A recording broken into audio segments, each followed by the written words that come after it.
Hello, in front of me I've got Google Pixel tab.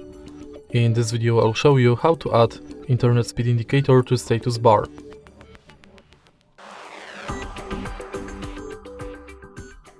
In the beginning, let's go to Play Store and now search for Internet Speed Meter app.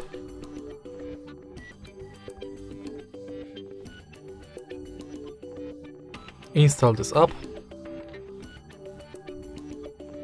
open it, allow, and now you can close the app. Internet speed meter should be added to status bar shortly.